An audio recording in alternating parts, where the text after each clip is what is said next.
Hello, and welcome to Bookish Haze, a podcast where we get to talk about two of our favorite things, Taylor Swift and reading. I'm Katie. And I'm Sameen, and every episode we're going to take a book or series and analyze the characters as they relate to songs across Taylor Swift's entire discography.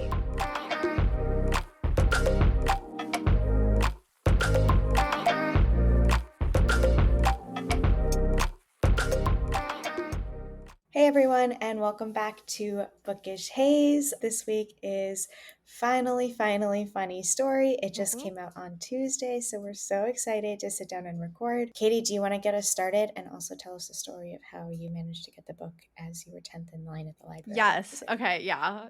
So, basically, I learned my lessons from Happy Place because when Happy Place came out, I was impatient and probably 600th in line at the library. And so I bought the book. And it was, of course, the hardback, and I was really annoyed. And I still ended up buying the paperback when it came out. So this time I smartened up and I added the little alert on the library where it's like when the library gets it, you get alerted to be added to the wait list.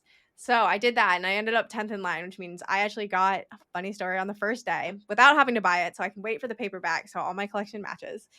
So it was very exciting, and I'm glad I did it because I was texting some other friends and they were like, yeah, I'm literally 1,000th in line. So have fun getting that middle of next year.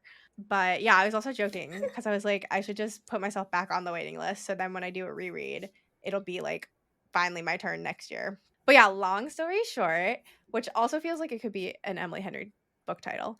I actually didn't love this book as much as I thought, which Smee and I have discussed, but I think it might be my least favorite of hers.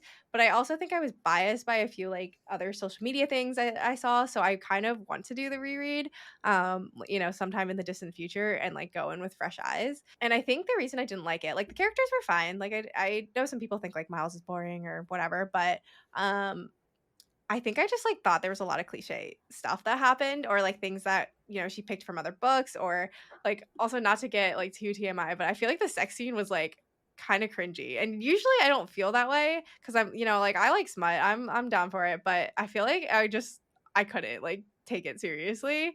It kind of felt like fanfic porn or smut. And so yeah, so I don't know. I just wasn't my favorite. And I did see though, sorry, this is a long tangent, but I texted me about this too. But there was a Reddit post that talked about how Daphne and Miles could be Sarah, that situation, Sarah Torval from People with Me on Vacation. And my mind was kind of blown because I was this is genius. Because yeah, the fun, flighty best friend, will they, won't they, we're just friends vibe. And then of course they get together. So I was wow, I wonder if that's what Emily Henry was thinking. So yeah, all that to say is that it was good. I did, read it in one day, probably 4 hours, and I did have a good time, but it was probably not my favorite. And I also, another tangent, saw on Reddit that a lot of people I feel get grouped of book lovers and people we meet on vacation are, this is one Reddit comment which applied to me, so of course I'm saying it's truth, but yeah, so those two go together and those are my top two. And then I didn't really love Beach Read and Funny Story are apparently kind of similar, and so I'm not too surprised that it's kind of at the bottom of my list. But yeah, what did you think of it, Sabine? I think that's really fair. I don't know that it's necessarily at the bottom of my list. I think the rankings are just feeling really convoluted now because I really wanted to like this book, I think, a little bit more than I did. I still had that feeling at the end of it where I was I kind of want to be back in the story. I want to be sitting kind of I want to be around that cottage and that space and this group of people, which is normally how I feel with Emily Henry books. But I feel with Emily Henry books, I also feel that a lot, it's it just feels like a pull. And the book hangover is so much worse than it was with Funny Story. I'm in the group of people that thinks that it's it felt really similar to Beach Read. I get the point about Sarah Torval, though. I thought that was really funny when he texted me, and I was yeah, if, because we didn't really get to see too much of her personality, just that she was kind of a wronged woman in the relationship, because her fiance also ran away with her best friend, and so with his best friend, and so it makes sense in that way of oh, she was bookish, Daphne also could have very easily just been a kindergarten teacher as much as she was a children's librarian. I feel those two, just the energy of that felt pretty intertwined. Not saying that those two types of people are exactly the same in normal circumstances, but I think she would have felt pretty at home in either situation. And I think other than that, it was just like, yeah, I feel like I just didn't get that like pull that I normally do. And there were like more um, nods to beach read, both in like the visit and the mention of like Pete Yes, and I did love January's that. book, and like yeah, and that was really nice. I love it when when she goes and she's like, yeah, we're in the same universe, like we're still in the Midwest near like Mhm. a really cute lake town. And I think it was just the setup of like, even though they didn't do fake dating for beach read at all, it was that setup of like going on those like mini dates and just like here's a tour guide, and then it's like, oh, will they, won't they? Mhm. Granted, they will they pretty quick in this book, which I Yeah. kind of appreciated. I was like, all right, nobody's like jumping the gun. Like they not nobody was jumping the gun, but they managed to like, it was like to the point. And then we're like, oh, okay, like what are the options for the problems that can happen here? Mhm. And so I think that she took a route that was a little bit more creative for the problem, which I appreciated, but that's my long tangent. I don't know where I stand with this book. I think I just wish it was a little bit better. Yeah, no, I totally get that. I think was a sense of disappointment in me over it, but I mean, it's still a really good book. Like I have to say. And I Yeah. think my other gripe with it was like I think Emily Henry does a really good job at making like the relationships happen, but also like having more other complex relationships work or show up as opposed to just like romantic. Hmm. And this one felt like it was too much. Like she had it all kind of stemmed from the same, like history, but it was like her dad, and then obviously her and her mom had like good relationship, but her mom was kind of, having her own life. And then of course there's like Ashley in that situation, and I was just like, that's not even getting into Miles's history. And so I just felt like too many Hmm. things happening that I kind of wish it like focused more and like dove deeper into like, specific events that happened with her dad or whatnot. So Yeah. I was a fan of the sibling relationships, though. I think that was really that's fun. true. I think she did really good in Book Lovers with that Yeah. one. And then I think that was like kind of passed on to this Yeah, one. I agree. Especially because like Julia still had like very little sister energy, but like this was fresh out of college type vibes as opposed to Libby, which is, mother. Um so yeah, I did really like those. Yeah. I think she writes really good like side characters and like those relationships. Which you can always for Yeah. debate about who's a side character or not. But yeah, so Mhm. And I was laughing through this entire book. that's true. So There were boots for some really that. funny moments. The banter is top tier. And yeah, I actually like I can't remember what it was, but like laughed out loud physically reading something. So I don't think I've done that in some of her other books or any of her other books. So it was well done. Yeah. So it was, in fact, a funny Yeah, story. yeah, Ha. yeah. But, should we get started though? On that Yeah. terrible The note, transitions, we're working on them. yes. What is your first song for Daphne? So for Daphne, I was really excited that this was the weekend to be like the most annoying person in this entire world, because it was both Funny Story release and Of TTPT course. release. And so I started with The Prophecy. Nice.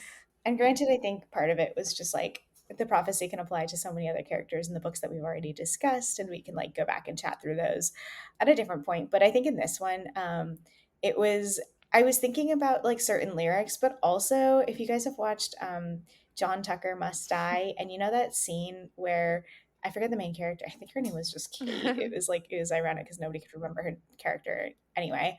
But when she was driving away, because her mom kept having her like pack up and move, granted, because the boyfriends and not the, I did appreciate that in this book, like the single mom wasn't packing up to leave because of boyfriends, Mhm. which I feel like is a pretty common trope, but rather because of like a genuine reason of her job. Yes. But anyway, I had that scene in my head. And so it was that, please, I've been on my knees, change the prophecy, don't want money, just someone who wants my company. Let it be one, let it once be me. Who do I have to speak to if they can redo the prophecy? And I think that one just like, it hit for those moments where she was like, I really didn't have any friends because we were moving Mhm. around so much. There was a line in the book where she was like, I wish, like, I loved that my mom was like making money and like she felt more capable, but also like when we were at our, like, when we had the least amount of money, like that's when it was the most fun, and she made up all of these really fantastic things, and this is how she hosted, which by the way, the hosting tangent just felt like it kind of came out of nowhere in that book, but whatever. And then it like persisted, right? When she was like, when she got broken up with, and she was like, why can't it just be me? And the sad part, she was like, she thought that she had been chosen, but she Mhm. hadn't been. And she was like, I would trade everything in the world, and I don't need like Peter's money, I don't need my mom to have gotten all of this more money, I just want this space where I feel like I belong, and I feel like I can stay, and I feel like I can want to stay.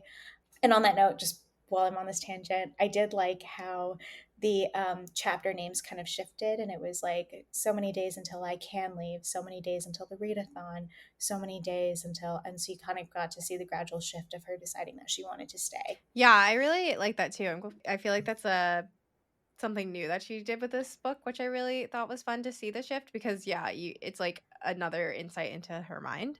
Um and then of course, Mm-hmm. yeah, the prophecy, I also had that song. It's just like spot on for I think this situation, especially because there is Yeah. that piece like you said about like finding home and she thought she had that with Peter and then of course like when it gets taken away, it kind of just reaffirms everything that she like had in her history in the past with her father.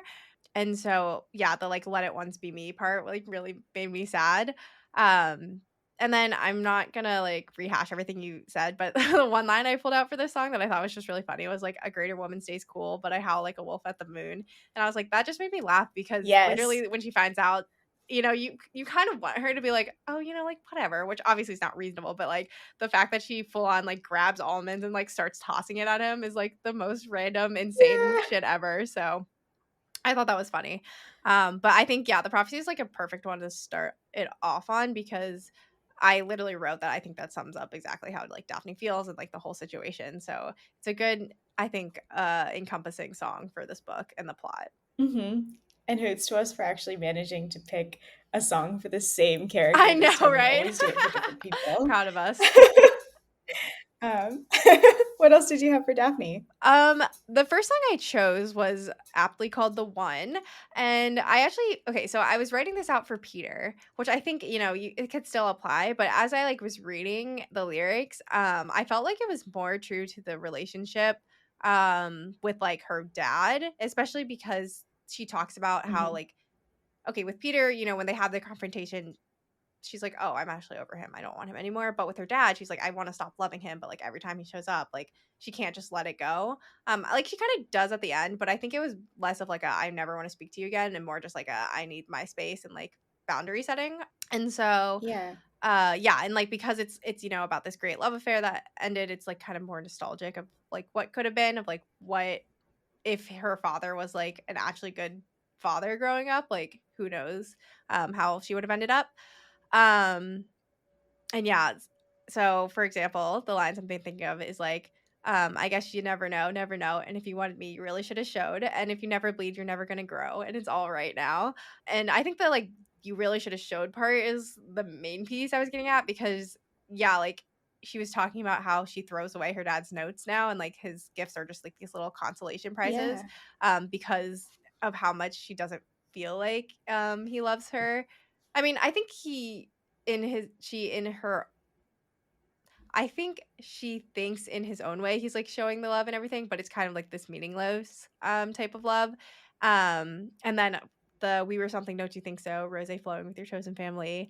And it would have been sweet if it could have been me. And then in my defense, I have none for digging up the grave another time, but it would have been fun if you would have been the one.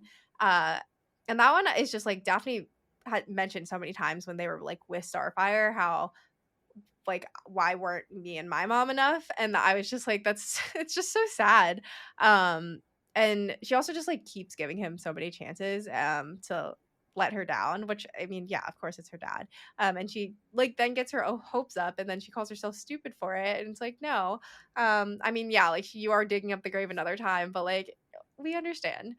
um and then yeah, the last thing I had was that like just that I'm doing good, I'm on some new shit, been saying yes instead of no, kind of feels like the line or like the confrontation she has with her dad around like, you know what, don't call me, I'll call you, and then just like hanging up. It's like, yeah, she's on some new shit, she's figuring herself out, trying to like not be the we type person, and form her own identity. So that's what I had. I like this song a lot. I also really appreciate how this is a song about her parent versus like a partner, which I think like that's what you were saying about Peter, because I agree. I think that it could have applied to the Peter piece, but I think it means more when you apply it to her dad. I also think it's really funny that her dad's girlfriend's name is It's so funny. Starfire. I love Um, it. and also I think one of the points where I did laugh out loud was when she described the plot of Titanic, Yeah. and was like, That was so funny. and I was like, oh, good. And I was reading it too, and I was like, I was like, isn't this Titanic? And then she goes and she was like, this woman thinks that she was on the Titanic, and I was like, cool, this was correct. Yeah. But on that note, yeah, I agree. Like, I think there's a lot of that like wishfulness in that relationship of just like, I wish that you had been there. I wish that you could have been the dad that I needed, and now you're not, and I'm over it. And this is me being grown about Mhm. it. And I like this piece about digging up the grave another time because she really dug those Yeah. graves like consistently and like brought up those issues time and time again, which I don't think we saw that much with Miles. I think we saw him like kind of tell his story. Granted, it was like this is Daphne's point of view and not Mhm. Miles's point of view, but I think that hers was like she just kept going back to dig it, whereas his was like more of like at Yeah. peace. And also just like a side note about Starfire, I actually really liked her character because yes, she was funny, but like I expected to almost hate her, but the way she was written was Yeah. like well done. Where the whole piece about like, oh, you can call me mom, like in other books, I feel like it would be like this person thinks like she's trying to replace her mother, but the way Starfire was written, it kind of just felt like she has that personality that's like, oh, you can call me mom, and like the name Starfire, and just like, oh, our psychic told us this. I was like, wow, I actually really like this character. Yeah, she was genuine enough. It was one of Mhm. those things. It's like when you meet people that are like you're like looking at them and you're like, "Are you really this genuine? Like is this actually real?" And then you're like, "Oh my god, yeah, it's actually true." Yeah. No, I liked her a lot. I think I would be fine with her as a person. I just don't think I could deal with her Oh, like yeah, no, for sure, quite as for much as sure. Daphne had to deal with her for 4 days. So, What do you have next? the next one that I had was Should Have Said No. And this one is Daphne to Peter. There was a couple from Daphne to Peter just because I thought they were like really funny songs. Mhm. And I think that the way that she just kind of like was like, peace out, dude, was really funny to me. And also, like you mentioned, when that invitation came through and she was like, I don't need a plus one because he already got his own I love invitation. that. I Like, was like, that was really funny. "Yes. Slay." The best way to deliver that. It was such a line because it took him a second too. He was like, what are you Yeah. talking about? And I like the like 3 social media posts before they fully abandoned trying to use social media to like appear together. I was like, wow, Yeah. you killed the continuity there. On a different note, for Should Have Said No, the reason that I ended up kind of choosing that song was honestly, the lyrics were really simple. Like, you shouldn't be begging for forgiveness at my Mhm. feet. You should have said no. And baby, you might still have me, just because of the way that it all kind of worked out with Peter when he did show up at her doorstep and like was begging for her forgiveness. Not literally at her feet. I think that would have been genuinely very funny, but like just kind of hanging out there. And I think that she really would have stayed if he hadn't like had that moment of quote unquote Mhm. weakness. So the next line was also, baby, you know all the right things to say, but do you honestly expect me to believe we could ever be the same? Yes. You say the past is the past. And then that whole bit about like given one chance, it was a moment of weakness. But yeah, I think it was like it's a really simple, like if he had said no, it wouldn't be a problem. And I liked that this song put the blame squarely on Peter, which she finally was able to do. And she was like, this is on you, Yes. dude. 100%. And she at least did not let that piece of like the guilt eat her up. Yeah. And I think it's a good like she had her anger phase for sure. And so should have said no is firmly in Yeah. that like whole phase, and exactly like you said the lyrics are so applicable. And also I could see Peter getting on his knees, but only so he could tell the story later and be like, I literally begged her on my knees to like take me back and she Yeah. didn't. Like so he can play the victim again. So, you know what?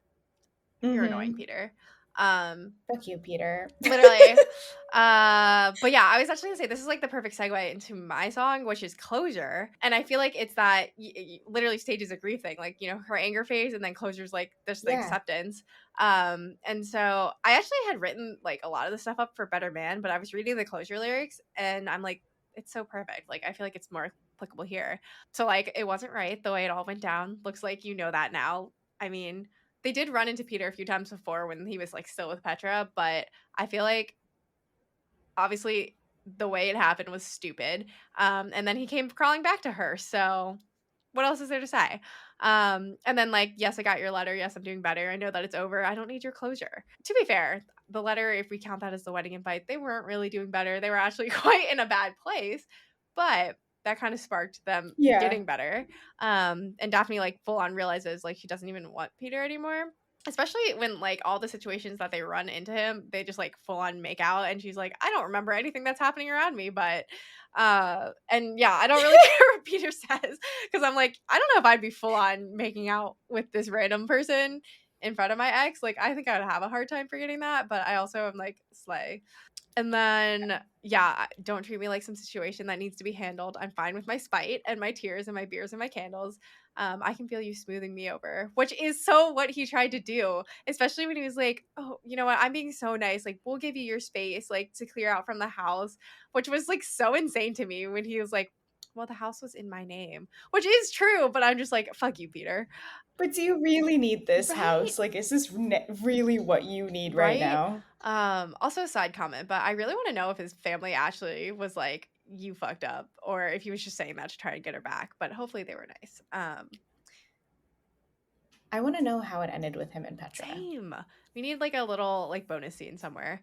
Um, but anyways, and then the Mhm. last song I had was like, or sorry, the last lyric I had was like, I know I'm just a wrinkle in your new life, staying friends would iron it out so nice. Guilty, guilty, reaching out across the sea that you put between you and me, but it's fake and it's oh so unnecessary. I probably should have like arranged these lyrics in a better order, but basically it's yeah, like when he was like inviting them to the wedding, he was like trying to be like, oh, we're so fine now, we can just be friends, and like there's no bad blood on their end. And it definitely was just so like Peter could feel absolved of guilt and just like not really, I think, handle the matter properly. So, but yeah, so it's like fake and also unnecessary. And yeah, I think the like small town vibes of like, see, we're exes and I screwed her over, but like we're friends now. Wouldn't that be so nice? Yeah, no. Again, just to end it all, fuck you, Peter. Yeah, Peter really tried to give her quote unquote closure, but she was like, this is the way that I'm going to need the closure. And I like how you pulled that song into it. And yeah, I think it described it really well, the concept of like the invite being the letter. And I think like she and Miles were not necessarily doing like better on the outside, but I would argue that like from what we saw, she was immediately doing better in the sense of like she had gotten a lot of her independence back, Mm, and she'd gotten a lot of like you could almost see her personality coming back, and like the like I don't know, sass coming back. yeah, I don't know how to describe it. It was just kind of like this attitude, this like piece that she felt like was free to like express and just exist. Um, yeah, and it came back like as she was getting that closure, and she got that closure pretty I fast. agree. But the scene with the invitation also reminds me of how she described Miles first off, and that was just honestly very funny. I was like, oh shit, we have like a bum Literally. sitting in this room and it's just so much weed. Like, Yeah. who's actually going to be the love interest in Yeah. this? And I like remember checking the synopsis and being like, her roommate, this guy, and then it was like, oh, okay, Yeah. I guess. Well, no, it was good because yeah, I feel like most people probably had that kind of reaction, but then you see, Yeah, but it's also I think because, it's almost like Peter's thoughts that were seeded into her brain. We see all their interactions of like he's yeah. just he's a nobody, who's gonna do nothing. But like then you see him at work, and it's like, oh, he actually like really knows a lot about these wines, and like yeah, he's like friends with everyone. So I don't know. I think it was like a good I guess like check of like yeah, my bias is that he's this bum, but in reality like he's not. He's like more than what he is. And then to like talk about your first Yeah, part he was again, just in mourning. yeah, yeah. I mean, which is like fair. Um, I'm not going to talk about Better Man because it's just like the same stuff. But I did want to say like the line. I know I'm probably better off alone than needing a man who would change his mind at any given minute, and it was always on your terms. And I was like, this is literally sums up her like thought process. Is like, yeah, she thinks like whatever she wants, that home and the security, but like at this point, she's like, I'm better off alone. And then he changed his mind, and it was always on your terms, which was what you were referencing of like yeah, her personality comes back out because she doesn't have to eat the wheatgrass diet, and she can like, not go to the gym when she doesn't want to. And I'm like, yeah. So he basically Garrett said this phrase to me yesterday, but like sounds like a wet paper towel. And I'm glad that she's out of the relationship. Yes, I think that's a good description of him. Peter is a wet paper towel. I love this because we haven't really had a man to hate, I think, in any of these books lately. So Yeah, it's been a while since we've hated people. yeah. Brings a lot of joy. Yeah, I'm like thinking back about the books that we've read. In Beach Read, I guess we really didn't get the opportunity to like hate the ex, hate either of the exes, because honestly, like the one who cheated was just kind of like damp. Mhm. Like we didn't really get much about her. People we met on vacation, nobody really hated Sarah. She was just kind of there, and like it Yeah, was you like kind of felt bad for I her. feel like you need to stop Yeah, hoping. yeah. It was like, wow, you have a lot of hope, but I can't blame you for this. It was like on everybody else. Um, yeah, it is nice to hate someone and Emily Hunter and all. This is true. What else did you have? The next one that I had was still on the Peter hate train of Now That We Don't Talk. Nice. So like you mentioned about the wheatgrass diet and going to the gym, I noted that she like faked a lot of things about like how she went to the gym. She also wondered about him, like the first line in the song about like wondering about him at parties, and like she did hear about it, and like word just kind of got around the same way that like you kind of think about like I guess it was like Hollywood gossip is like a small town. And so like in that way, like it was a small town, and it kind of got around whenever they got out and went and did things. And how he just kind of ended up like taking quote unquote their friends. And so she was like, it was just a lot of like, now that we don't talk, like I don't know anything about you. And for a second I was honestly thinking about it being in Miles, is like Mm, for Miles, just because he like very outwardly was like, I'm still in love with Petra, she's the love of my life. But I think that it applied more to this one, just in the way that like the song kind of transitioned to kind of being a little bit pining, like, what are you doing? Like mhm. she started for a little bit. She was like, what is he doing? I wonder what's going on, blah, blah, blah. And especially seeing on social whenever he was like with Petra and also Sadie and Sadie's partner, which honestly, that was such a dick I move on Sadie's part. know. I know that she forgave her, but like, I was mad about uh-uh, that. that's not how friendships work. I was really mad about that. Yeah, especially when we found out that they, like, started out as really good friends in Yep. college, and I was like, "What the Yep. heck?" Yeah, Daphne was way more forgiving. I would have been like, "Fuck you, Sadie," too, you know? Yeah. But all of that to say, the lines that I picked out for this one was, "I don't have to pretend that I like Of acid course. rock, or that I'd like to be on a mega yacht with important men who think important thoughts. Guess maybe I am better off now that we don't talk. And the only way back to my dignity was to turn it into a shrouded mystery." And I liked those final two lines because I was like, yeah, we've used the acid rock line a lot because it's pretty applicable Mhm. to a lot of people and a lot of like shit men. But the piece of going back to my dignity was to turn into a shrouded mystery also just made me laugh, because it's kind of what she did when she picked up the Yeah. invitation, and she was like, well, this is my mystery. He's like, how did you even get together? When did this happen? What is the state of this relationship? And it's like, ooh, what a mystery. So that's No, where I'm I like that one a at. lot. I think it's a fun one. And yeah, I mean, Peter, like, literally, I feel like probably would have spit took, whatever, if he had, like, gotten that news in person. So I do think that's really, really fun. Um, and yeah, I think I just think it's a good song because it's like, yeah, Peter and Daphne are not really talking anymore, but they do see each other around town. So it is a little, and like you said, the social media. So it is a lot of just that, like, okay, I don't have to pretend all these things, but I'm still curious. I still am like in your sphere in some way. And also just, I think kind of how her and Miles visited a lot of places, and then they ran into Peter at the t- cherry place. Lavender Farm? Yeah. And she was like, "Oh, I didn't even know this existed. Like, why did Peter never play tour guide and that kind of Yeah. stuff?" And so it's just, yeah, this whole like, what kind of like you said, the nostalgic piece of like, what else is he hiding from me? Or like, he clearly isn't putting in his like 100%.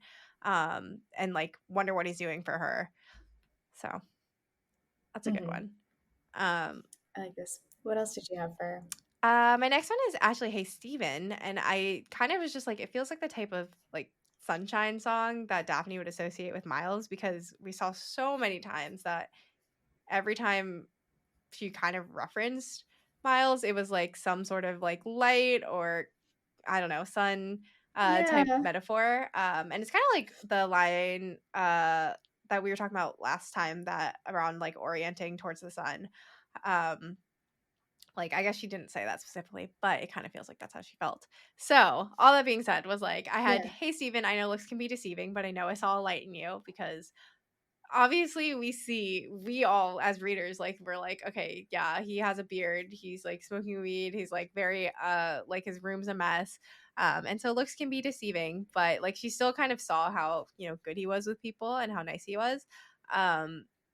And then also just like the fact that they talk about how hot he is after the beard's gone is like so funny to me. And I texted Sameen this. I was like, this is literally like, I guess the male version of the girl taking off her glasses and putting her hair down, and suddenly she's like super hot. Yeah. Um, and then I said, like, of all the girls tossing rocks at your window, I'll be the one waiting there even when it's cold. Hey, Steven, boy, you might have me believing I don't always have to be alone. Which is kind of a callback of like, yeah, like I know I'm probably better off alone. Um, and so that part is like Daphne is also just the type of character who she would be like the last one standing, you know, if she really like cares about someone, she is that like kind of steady presence, then she'll show, well, most of the time she'll show up for the person, because that's also the kind of person like she's looking for. um and then the last one I had was like, the way you walk, the way you talk, the way you say my name, it's beautiful, wonderful, don't you ever change. Hey Steven, why are people always leaving? I think you and I should say the same. Which I'm not gonna like expand too much on because I think it kind of makes sense, is that like, yeah, she like starts to Yeah. fall into in love with like all these like characteristics of him, and yeah, they she doesn't want them to change. Like most people would think that like they don't work and they won't work, but they do. So that's all I had. Yeah. I like this. No, I think it matches. I think it matches a lot of the like lightheartedness that we got to see in their personalities and in their like relationship, especially as we got towards the end. And she just like, you could almost like see as it happened, she was like, I am learning to trust again. I am gonna be okay and everything is gonna work out Hmm. really well.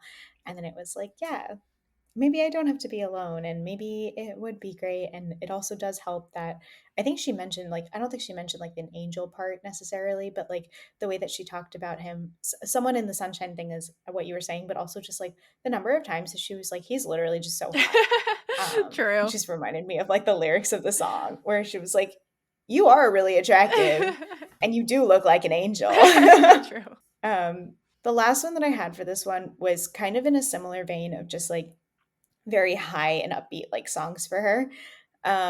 And I had Bejeweled, and I get that like in theory she's not necessarily someone who's gonna like stretch on the runway and like be Hmm. like, I wrote down like it doesn't fit her personality in like the sparkle sparkle way, but like it felt fitting in the way that she like I mean, we've all talked about how like Midnight's was like technically not a breakup album, and like granted it like wasn't a breakup album, but there were like breakup pieces to it.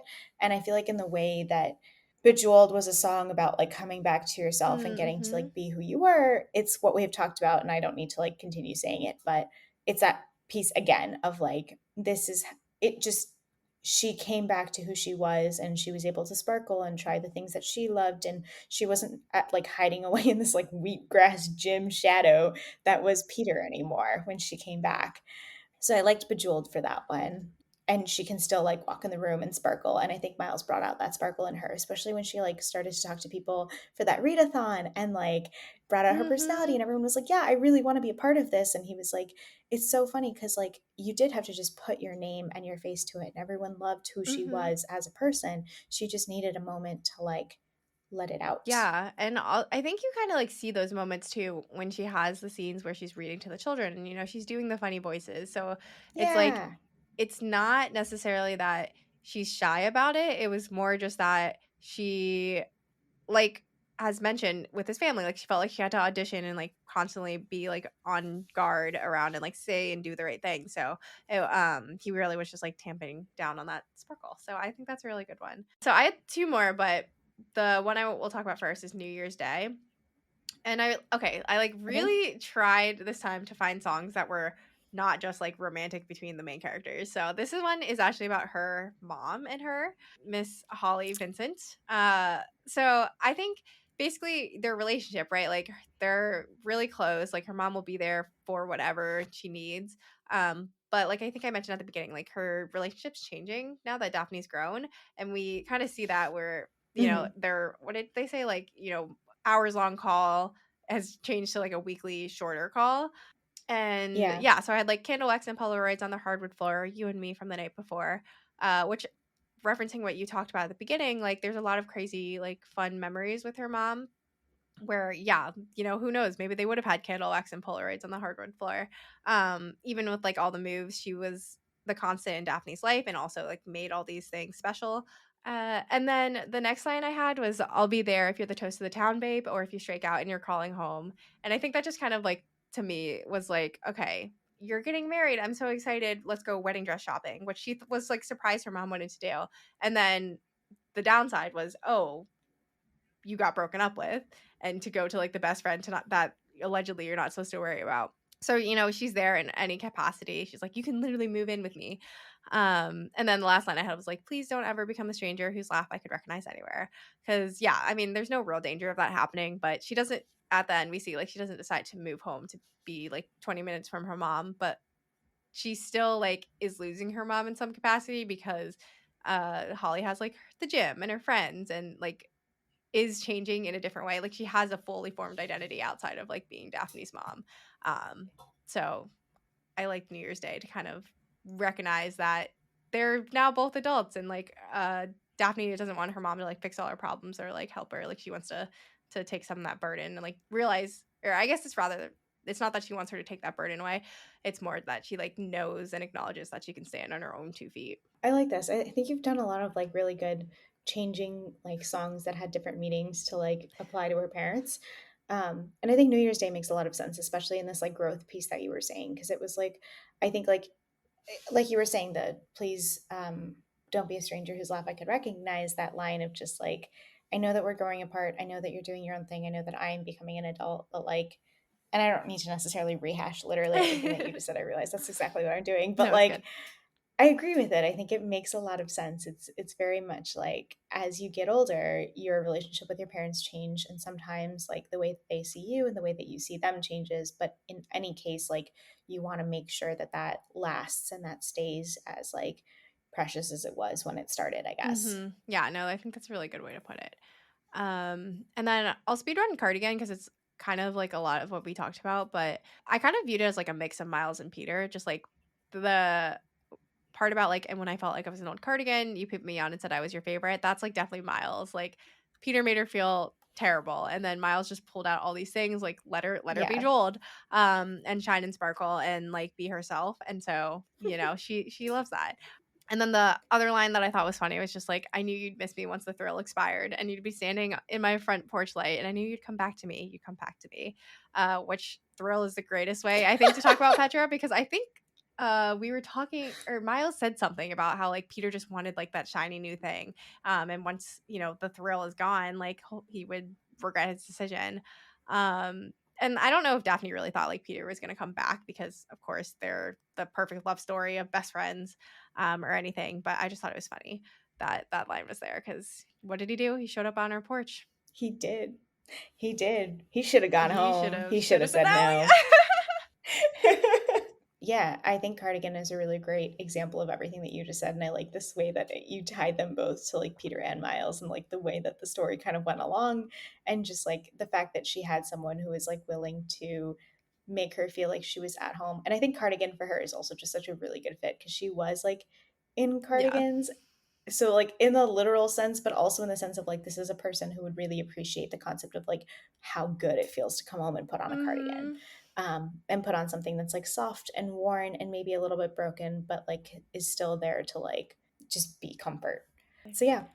Yeah, no, Daphne 100% would be someone who like would be cozied up in one of the TS cardigans. And yeah, walk in the door, Hmm. drop her bags, put it on at home. And speaking of home, should we talk about Miles? Yes, let's do it. What did you have to start him off? Okay, keeping on my trend where I'm like trying hard to keep out of the just the romantic relationships. I actually had Coney Island uh for his relationship with Julia, kind of like from his point of view, because obviously we see they Okay. have very different kind of like experiences and point of views on the relationship. Um and basically I had like break my soul into looking for you, but you're right here. If I can't relate to you anymore, then who am I related to? Which first of all, obviously they're literally related, so I just thought that was funny. But also Miles just kind of talking about how he knows Julia is here for something or like for some reason, but he doesn't know why, and like Julia's not telling him. And so he's like frustrated about that. So like, yeah, looking for you, but she's literally in his apartment on his couch. And that kind of piece of like he doesn't want to talk about his parents, so like, but Julia is like his baby sister, like someone he cares a lot about, so like if he can't like talk to her or relate to her, like then who um And then, yeah, the question pounds my head. What's a lifetime of achievement if I pushed you to the edge, but you were too polite to leave me? And this was more about that like abandonment piece that he feels like he did to her, like leaving her to grow up in like the life or with the parents they had. So it's kind of like, I mean, depending on people's point of views, maybe he didn't have a lifetime of achievement, but I think he feels pretty good about like who he is as a person, which is great. And like, I think he thinks that because Miles was like, not there in the house or like didn't rescue her in the way he felt like he should have, he pushed her to the edge, but like she's still sticking around because, she has like no other like she's too polite. And then yeah, sorry, I have like so many lyrics for this, but like, will you forgive my soul when you're too wise to trust me and too old to care? Which is kind of related to the above. Like he thinks Julia kind of resents him for this and carries that guilt with him. And it feels like there's a little bit of like implication that he's like waiting for her to realize that she doesn't need him, which is why when Daphne is like, no, literally she had something go wrong and she ran straight to you. It's like I feel like eye opening for him. And then, yeah, did I leave you hanging every single day? Were you standing in the hallway with a big cake? Happy birthday. Did I paint your bluest skies the darkest gray, a universal way? Uh, and I think this point, when I was thinking about the lyric, was especially how he felt like because Miles like showed up once a week and got McDonald's, but like the rest of the time she was with her parents, like he left her hanging, we see that like he stayed so he could be closer to her and she like values that and like recognizes that, but I feel like he is or he feels like he didn't do enough to protect her, and so he like takes personal responsibility for like these turning her bluest skies the darkest gray. And then yeah, my last line off this huge rant was just sorry for not making you my I'm making you my centerfold, because yeah, just like I said, he carries that guilt for in what our eyes feels like no reason because we see how like Julia feels about it, but in his eyes it's obviously a big deal. But yeah, anyways, that's Coney Island. First of all, great rant. I'm a big fan. I think Coney Island is a really good example of like that relationship. Again, it's like another really good transition song that I think you chose of just like going from this, like, this is how he feels and this is like his perspective of it, but also like the way that they were as kids up to the change and the way that their relationship had to change when Daphne was finally like, you guys need to sit down and have a conversation because you're both telling me the same story Mm, with two wildly different lenses on it, and both of you need to stop feeling bad about yourselves.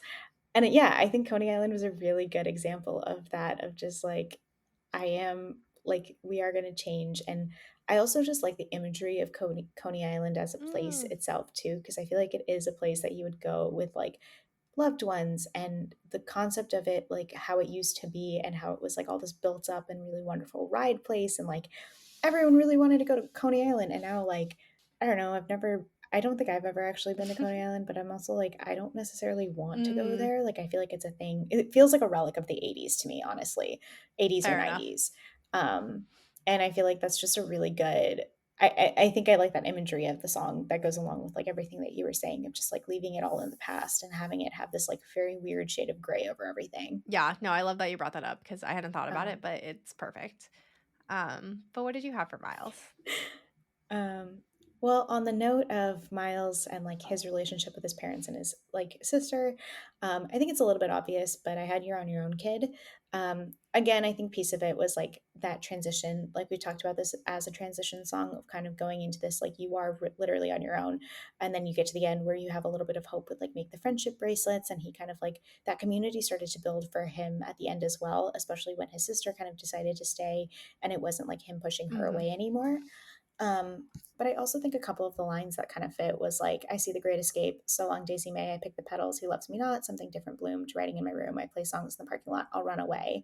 And I think this concept of just like, he was like on his own and he's like, my mom is a narcissist. Like, I can't deal with this. My dad's like an enabler. This is not going to go well. I'm just going to leave. And so I feel like that brought in a lot of that like guilt and that like feeling that like he is on his Hmm. own, and like just to learn that my dreams aren't rare, like that concept of like wanting to be like home and safe and just like just having that space. And then there's also the line of like I'd be saved by a perfect kiss. And I think for him and for Daphne both, like I know that Petra's family wasn't giving him what he wanted, but like to him, like, but I think there was a line when they were both like at the beach, and talking about it, about how like those two families that they were about to marry into were just like literally so perfect. Mhm. Like they just wanted to be a part of that. And like in theory, that perfect kiss would have saved him, and like maybe made up for a lot of those pieces of his childhood.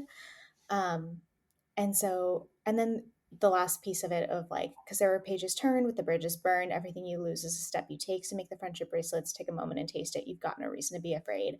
And I think that piece of like, especially with like the bridges burned, like, yeah, he burned that bridge with his Mhm. parents because he really needed to. But then when he came down to it, like it was the reason that he was able to build that community, and it was the reason that he was able to be there for his sister. Because like honestly, there's such a huge age gap. Like would he have actually been able to like form that much of a bond with his sister? If we don't necessarily know that, right? Like we don't know either way, but like it would have been more challenging to like come back and be like, yeah, like I'm going to come back to take home my like much younger sibling, or just like see them more often. It's easier to get caught up in life when you don't like have a very like necessary reason to come back. Yeah, no, 100%. And I mean, I guess authors just love this kind of situation because we have use your on your own kid for a lot, Yeah. but I feel like it applies every time. So yeah, I know I really like that pick. I think it's like one of the things about the book that I actually really liked was even though we didn't I feel like didn't get that much of Miles's like situation, we got enough to like get a full picture of what it's like obviously he told her about it, but Yeah. then also we see like the situation happen where his dad is like trying to force Miles to get Julia to talk to him, and it's just like, yeah, that's fucked up. So I feel like in Like one of why? the things I not maybe not criticize, but I like mentioned about I think book lovers. I forget which one I mentioned it about, but basically it was just like, oh, we got so much of like Libby and Nora's story and like backstory, but not so much of Charlie's. So Charlie. it's kind of just like it was a little imbalanced, but here it's like I think it was more well done where you get still a little bit of the backstory, but like enough to have a much more clear idea and like more grounded events that happened. Um, so all that tangent Mm-hmm. to say is that yes, I agree with you. I think that's a really good one. And I do love that like they have this big age gap, but they're so cute. I feel like I love that type of relationship between siblings. Yeah. I also like how she was written as a 23-year-old and she absolutely Oh acted like yeah, a 100%. 23-year-old. And I And I was love like, that her and yes, Ashley were this like is. besties. Like it's just so fun. They were so Mm-hmm. cute, so conniving. Um, yeah, their timing for what was it, smoothies or milkshakes? Yeah, That was it was top on notch. point. What else did you have for Miles? The next song I had was "Everything Has Changed," which this one is about Daphne and Okay. Miles' relationship because, yeah, all I knew this morning when I woke is I know something now that I didn't before, which was just like literally after they kiss, like they realized, oh, maybe I do have actual chemistry with this person who I like never would have pictured for myself. And yeah, we see I forget exactly when, but they were talking about like, yeah, they've been thinking about it all the time after the kiss. And then like I just want to know you better, know you better now, which is perfect because they are virtually strangers, like they don't know each other at all. Um, and then because all I know is we said hello, and your eyes look like coming home.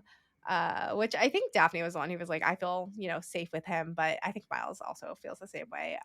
Like he wanted to try to work through his Hmm. shit with Daphne because he knows it's like something special.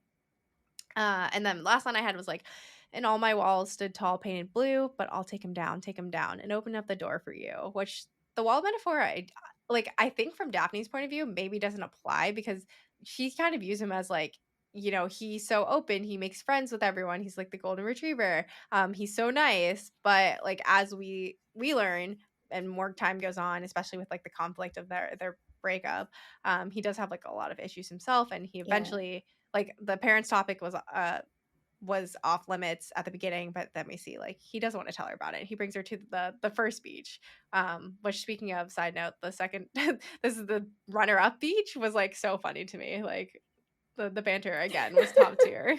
It was great. I like the song a lot. I think I agree. I agree with everything that you've said as usual. And just it makes sense that it's like a good way of like how he felt that things had changed and he was like, I don't know exactly how yet, but like I need to preserve this.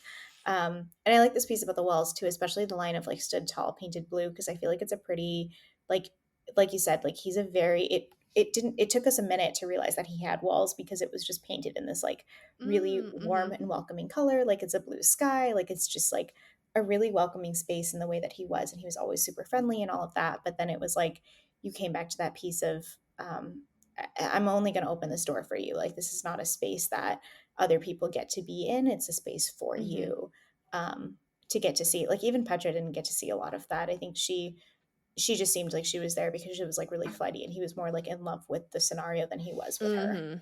Yeah, well said. What else you got? On the note of, I actually just had for Miles and Petra going forward, because I was laughing. So the first one that I had was "I'm gonna get you back." I saw someone note that one of the reasons that this song doesn't have any spaces in between was because she didn't give Joe any space to like say his Nah. piece, I guess. Um, which I don't necessarily think that that's the case with like Miles and Petra. We don't really have a known for that, but I get the feeling that their communication was perhaps not as top notch as what it could have been. Yeah, the freaking letter, like, so rude, sorry. No, it was so chaotic. And also just like the concept of like how Petra never like stood up for him in front of her family and things like that. I was like, I feel like you could have done a lot better. Mhm. So for this one, it was the note that I made here was like he was pretty sold on the whole love of my life deal. Yeah. And that like the song itself is really funny because it's like torn between that whole concept of like whether I'm going to be your wife or whether I'm going to smash up your bike and like those little like Mhm. pieces and those lines. And I was like, this feels like Miles's energy. One, because it's like, yes, I think if Miles was going to do a takedown, he did it. Well, he did do a takedown, and the way that he did it was with a smile on his face Mhm. and just like a little bit of like do do do, which I really enjoyed. But also, like, for a good chunk of that like initial portion of the book, he was like, I don't know if I want to be your wife, or I don't know if I want to smash up your bike in whatever version of Petra's that is, but I'm gonna get you back for this, which is also why he was like he seemed so readily agreeing to the whole like fake dating Mhm. scenario. So I just thought that was a really funny That one. is funny. Wait, this is actually perfect because when I thought about "I'm gonna get you back," I was thinking about, like, I want you back in my life as a relationship, and I never thought about, like, the double meaning of, like, I'm gonna get revenge on you. So this is, like, my mind's blown. Like, I love this so much because, yeah, he was so torn. Literally, when he spit out, like, "That was the love of my life," I was like, "Huh?" So I was like, shut yeah, literally, up. There's I was like, no way. quiet. So I think this is so perfect. And I think it's also just a fun one. Like you said, it kind of like matches personality. I guess not because he loves his like slow songs. But in theory, like the type of guy he is.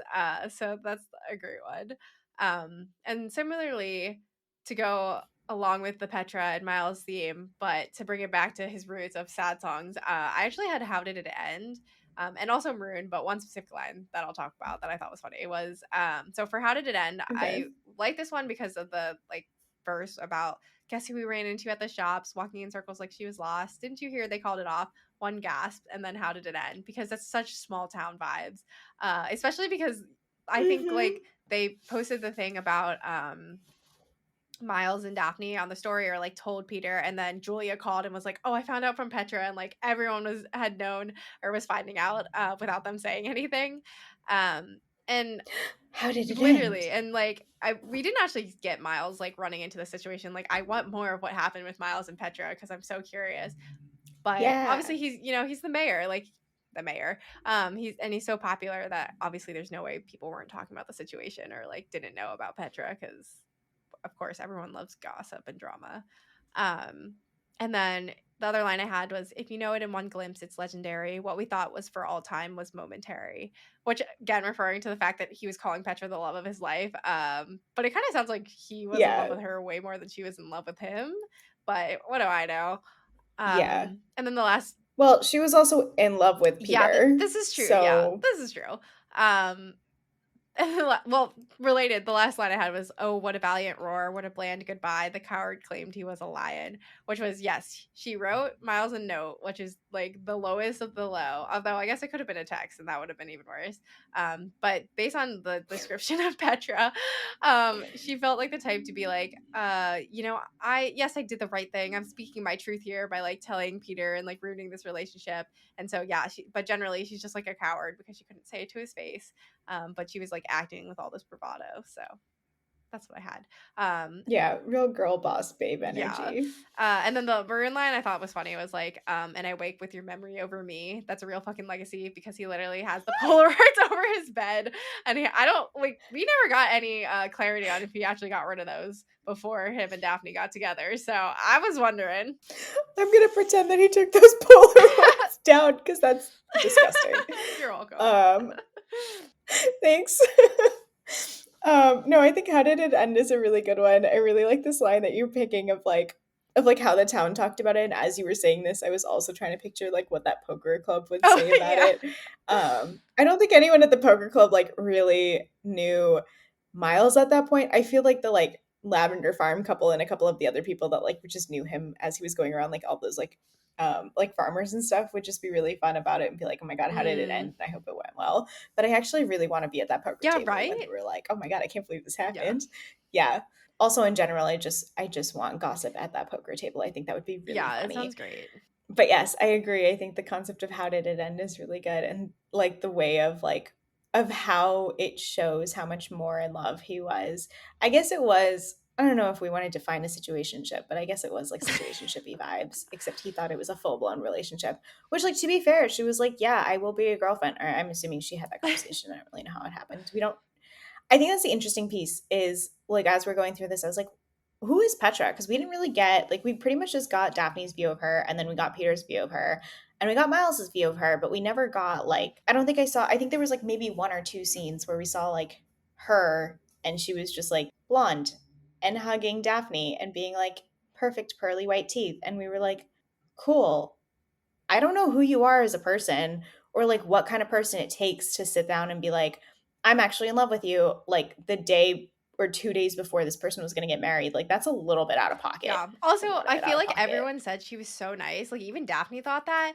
But I was just like, didn't she make that comment about Daphne being like dowdy to her face? And then of course, like you said, telling Yeah. 2 days before, or, during the bachelor party after everything had happened, like then just leaving a note. I'm like, I feel like she's actually a bad person. So, hmm. Yeah. I think Petra might be the kind of nice and quote unquote genuine that makes you doubt whether or not Starfire is genuine or like people like Starfire is genuine. True.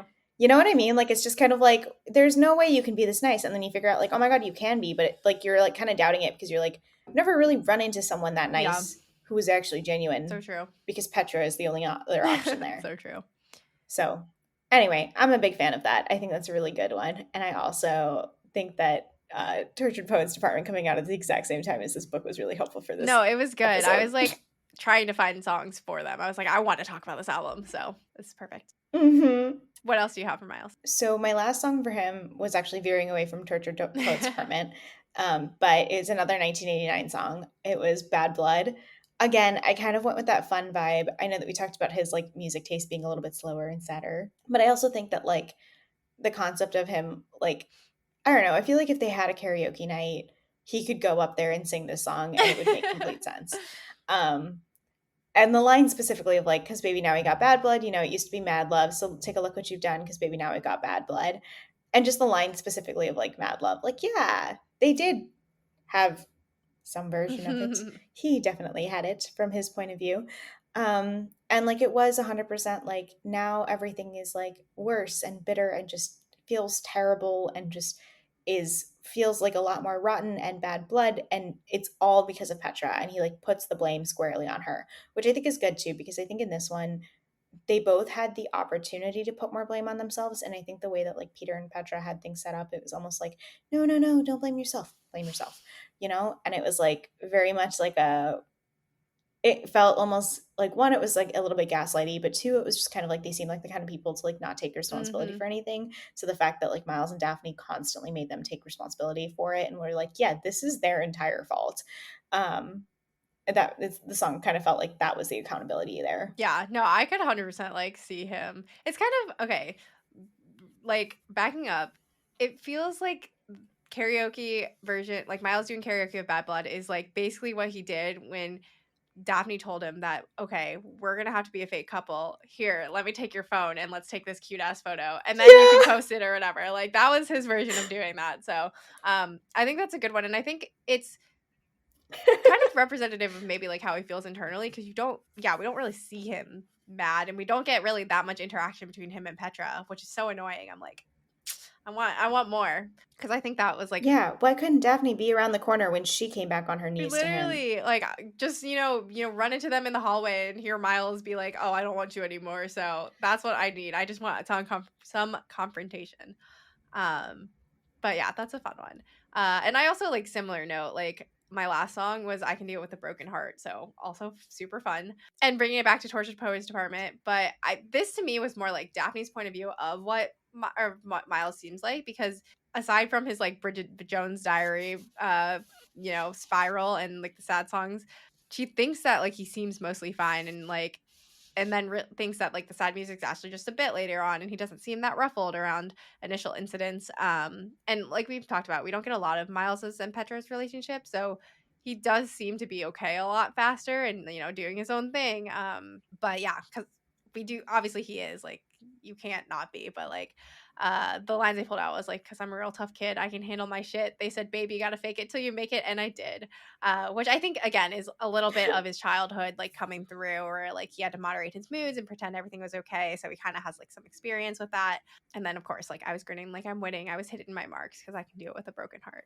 So that was my Mhm. last one to end on, which I think is like, I guess the moral of the story is that I just actually want more like Miles and Petra, because I want to know like exactly what happened and like more Yeah. about the relationship. And also I want that like vindictive feeling of Miles being like, "No, I don't even need to talk to you. Like, I don't care about you." Yeah, lights, camera, bitch, smile, we really need to know how it ended, Literally.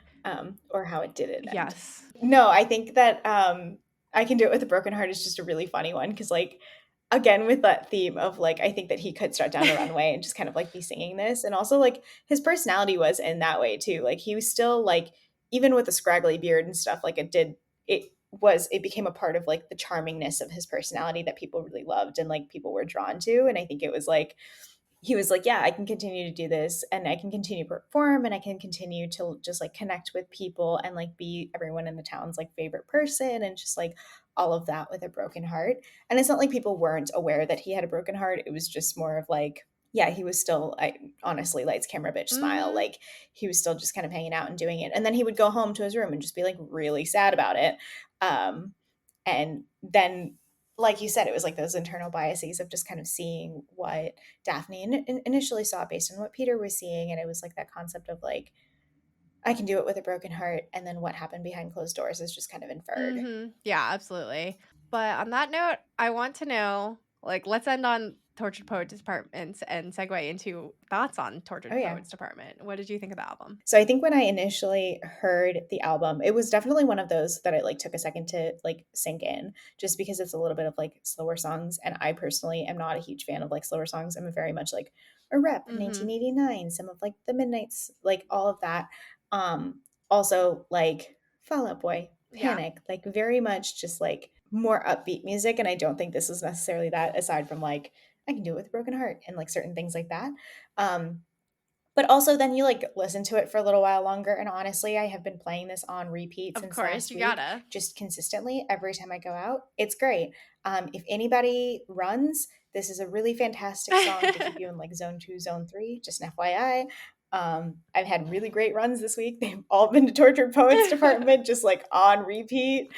And I think it's also it was one of those things I was talking to my friend, it was like, it's just so funny as an album, and, like, she's at the point in her career where she's like, "Well, who gives a fuck? Mhm. Like, people are gonna be here. I can write whatever the hell I want. You're all gonna listen to it. You're all gonna scream about it, so may as well just enjoy it." And she did, and I think, like, it's similar to, like, what Beyoncé is doing, except I haven't heard Beyoncé's new album, like, quite as much as I've listened to this album, obviously.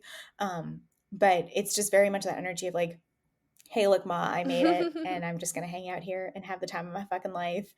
And yeah, I think she had a lot of really great songs and a lot of just like really funny moments. Yeah.